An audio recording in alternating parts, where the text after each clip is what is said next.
66 passagers croisiéristes depuis une semaine qui ont visité Nouméa. Au total, 8 bateaux de croisière ont accosté dans le port. Mais comment ces touristes, principalement australiens, dépensent-ils leur argent et surtout, en dépensent-ils beaucoup? Élément de réponse avec Natacha Cognard et José Soliard. Ce début d'année 2017. Concernant la première semaine de janvier, on compte 10 952 touristes supplémentaires par rapport à l'année dernière.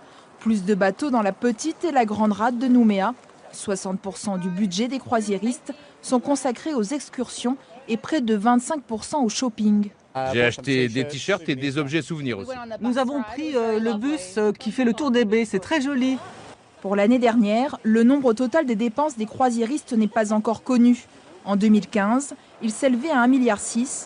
1 milliard pour les excursions et 388 millions pour le shopping. Tout dépend vraiment de la destination. Les bateaux, par exemple, un peu tour du monde, ils achètent très très peu. Par contre, les bateaux qui viennent de Sydney, qui s'arrêtent à Fidji, qui s'arrêtent également à Lifou, à Maré et à Nouméa, par contre, ceux-là, en général, ce sont de très bons bateaux. Pour répondre au mieux aux besoins des croisiéristes, 6 sociétés calédoniennes se sont organisées depuis le début de cette année en groupement d'intérêt économique.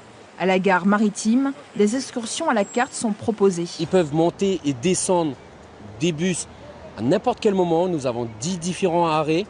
Donc nous favorisons vraiment l'économie locale parce que nous envoyons tout le monde au niveau du marché local, du shopping center de Port-Plaisance et avec 7 arrêts différents au niveau de l'aquarium, de l'Anse-Vata et de la baie des Citrons.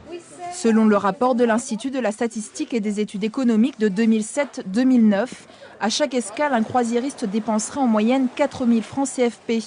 En concertation avec les institutions et la Chambre de commerce et de l'industrie, une étude sera menée courant 2017 pour connaître les réels impacts économiques des croisières en Nouvelle-Calédonie.